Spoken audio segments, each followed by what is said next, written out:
warahmatullahi wabarakatuh. Kembali lagi dengan saya Dewi Mutia. Nah, di video sebelumnya kita sudah mengetahui bagaimana cara penyiapan data yang kita gunakan pada aplikasi Shazam dan sudah mengenal apa itu Shazam. Nah, di video kali ini saya akan menjelaskan cara mengestimasi regresi linear dengan menggunakan teknik matrik. Di dalam analisis ini, kita akan mengestimasi linear sederhana dan linear berganda. Untuk mengestimasi data tersebut, kita membutuhkan variabel terikat dan variabel bebas. Untuk data sebelumnya, data terikat yang saya gunakan adalah jumlah produksi dan variabel bebasnya yaitu luas lahan, jumlah bibit, dan tenaga kerja. Setelah menentukan variabel terikat dan variabel bebas, selanjutnya kita menentukan hipotesis. Hipotesis adalah dugaan sementara dari seorang peneliti pada penelitiannya. Hipotesis terdiri dari dua, yaitu hipotesis deskriptif dan hipotesis statistik. Hipotesis deskriptif contohnya diduga variabel luas lahan berpengaruh terhadap jumlah produksi kedelai. Hipotesis statistik contohnya hipotesis 0, jika beta 1 sama dengan 0 maka variabel luas lahan tidak berpengaruh terhadap jumlah produksi kedelai. Mari kita buka aplikasi Shazam. Sebelum kita akan mengedit di kolom editor. Sebelumnya saya sudah membuat filenya, datanya. Nah, di sini kita akan membuat analisis linear sederhana terlebih dahulu. Kita copy, kita pindahkan ke kolom editor.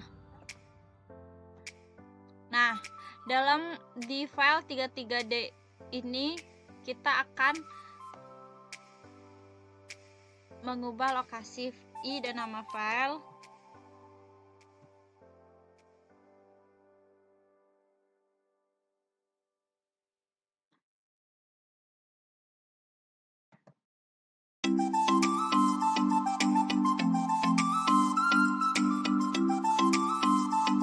Di lokasi kita copy, kita pindahkan.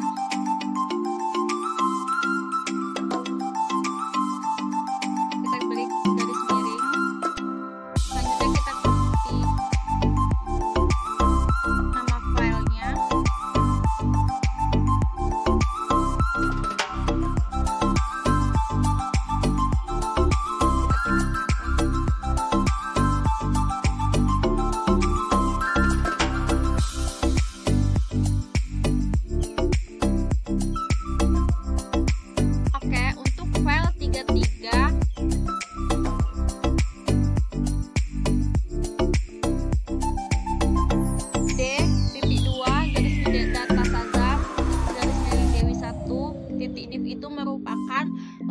Nama, lokasi, dan nama filenya. Sampel 130 itu merupakan instruksi untuk menjelaskan kepada Shazam kalau jumlah observasi adalah 30, dimulai dari observasi 1 dan diakhiri observasi 30. Selanjutnya ada read 33 n x1 x2 x3 y garis miring div, merupakan instruksi untuk memerintahkan kepada Shazam membaca 30 observasi pada data dengan memberikan label pada masing-masing vektor Anda, yakni nomor pengamatan, luas lahan, jumlah bibit, jumlah tenaga kerja, dan jumlah produksi. Selanjutnya ada genre cost sama dengan 1.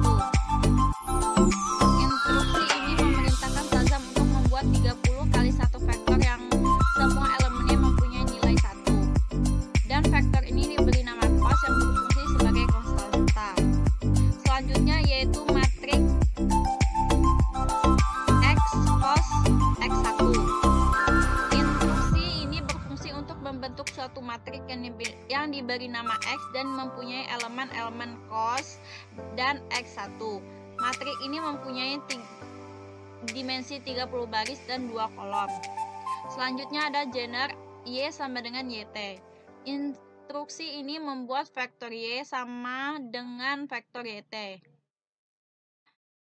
Selanjutnya ada matriks beta hat sama dengan INP dalam kurung X tanda petik X kali X tanda petik Y, merupakan instruksi untuk menghitung nilai beta dengan metode kuadrat terkecil.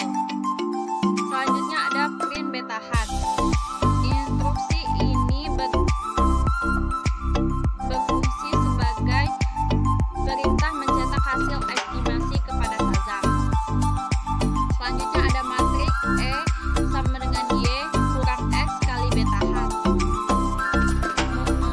Instruksi ini berfungsi untuk menghitung jumlah nilai error.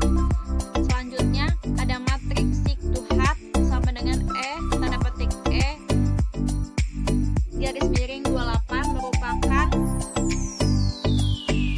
instruksi untuk menghitung total P2.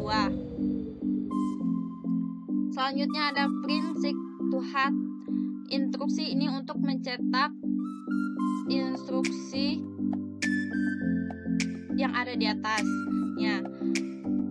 Selanjutnya ada matriks op sama dengan seek to hat kali INP dalam kurung X tanda petik X.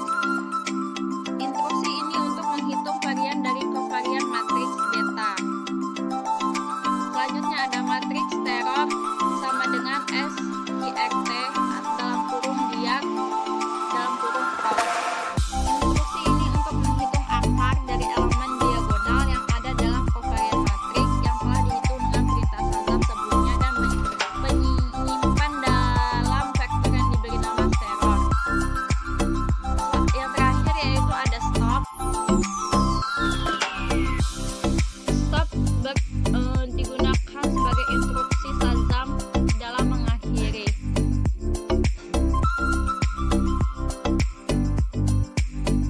Oke, selanjutnya kita klik run. Nah, di kolom Shazam di sini sudah keluar hasilnya. Selanjutnya kita akan membuat perbandingan menggunakan tabel T atau T tabel. Nah, di sini ada hasil beta hat dan hasil steror. Nah, hasil beta hat dan hasil steror kita pindahkan ke Microsoft Excel. Buat beta, kita copy.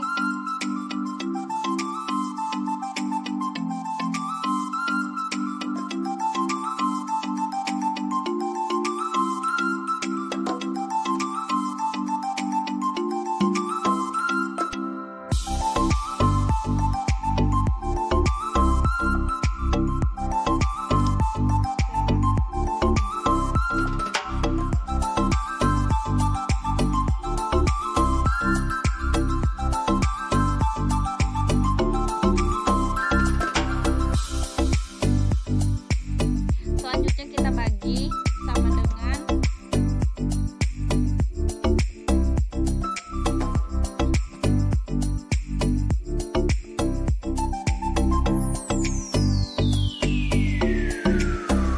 selanjutnya kita buat perbandingan menggunakan T tabel yang ada dalam penuntun.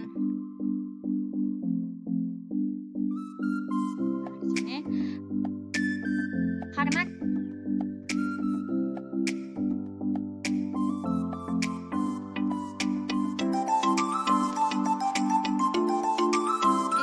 kolom 1 yaitu degresi of freedom. Nah, degresi freedom ini adalah data yang didapat dari jumlah responden dan kemudian dikurang dengan jumlah variabel yang digunakan kemudian dikurang 1. Nah, karena di sini saya menggunakan 30 responden dan 1 variabel dan dikurang 1, maka 30 dikurang 1 dikurang 1 sama dengan 28. Nah, di baris 28 ini kita menggunakan nilai signifikan 5% yaitu 2,048. Nah, 2,048. Nah, di sini jika T hitung lebih kecil dari T tabel berarti terima H0 dan tolak H1. Dan jika T hitung lebih besar dari T tabel, berarti tolak H0 dan terima H1. Nah, karena di sini T tabel lebih besar daripada T hitung, maka tolak H0 dan terima H1. Selanjutnya kita akan membuat data linear berganda.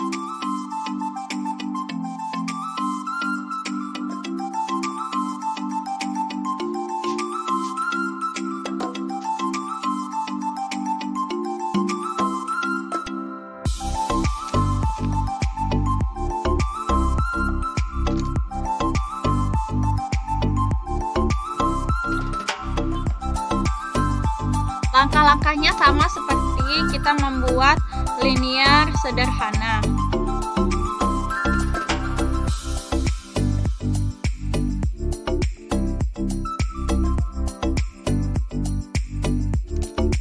Yang membedakannya yaitu pada kita akan mengubah dua kolom, mengubah dua baris maksud saya.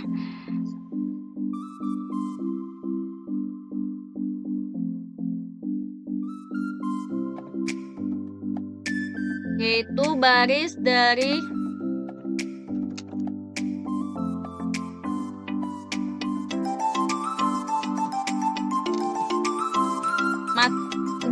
matriks X sama dengan cos, kita tambahkan X1, X2, dan X3, dan di matriks sik to hat sama dengan E tanda petik E garis miring 26 ini.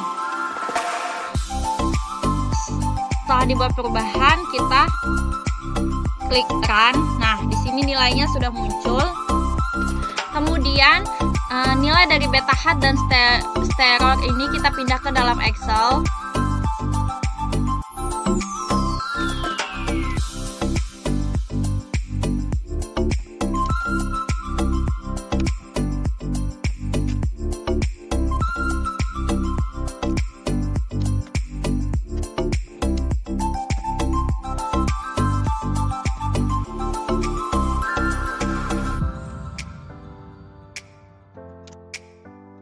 Kemudian kita bagi. Selanjutnya kita buat perbandingan dengan T tabel.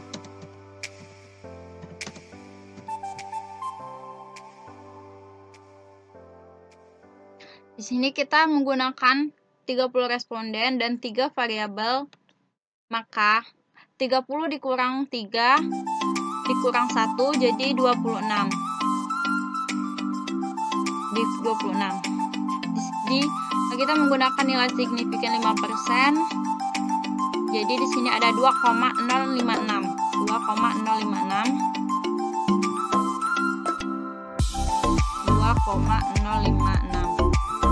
Nah, di sini variabel-variabel bebas tidak berpengaruh terhadap jumlah produksi.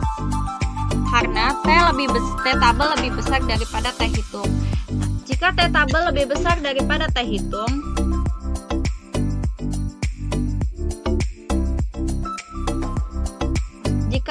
lebih besar daripada T tabel, berarti tolak H0 dan terima H1. Dan jika T hitung lebih kecil daripada T tabel, berarti terima H0 dan tolak H1. Mengapa luas lahan, jumlah bibit, dan tenaga kerja tidak berpengaruh terhadap jumlah produksi? Karena luas lahan itu tidak berpengaruh karena petani yang memiliki luas lahan yang besar belum tentu bisa mendapat hasil produksi yang tinggi karena petani tidak menanam kedelai dengan keseluruhan lahan. Sedangkan untuk jumlah bibit itu tidak berpengaruh terhadap variabel terikat atau jumlah produksi karena jumlah bibit yang ditanam atau digunakan oleh petani sedikit sehingga jumlah produksi kedelai sehingga tidak meningkatkan jumlah produksi kedelai. Dan untuk tenaga kerja itu tidak berpengaruh terhadap variabel terikat atau jumlah produksi, karena apabila tenaga kerja itu sedikit, maka jumlah produksi juga akan kecil. Terima kasih. Saya akhiri. Wassalamualaikum warahmatullahi wabarakatuh.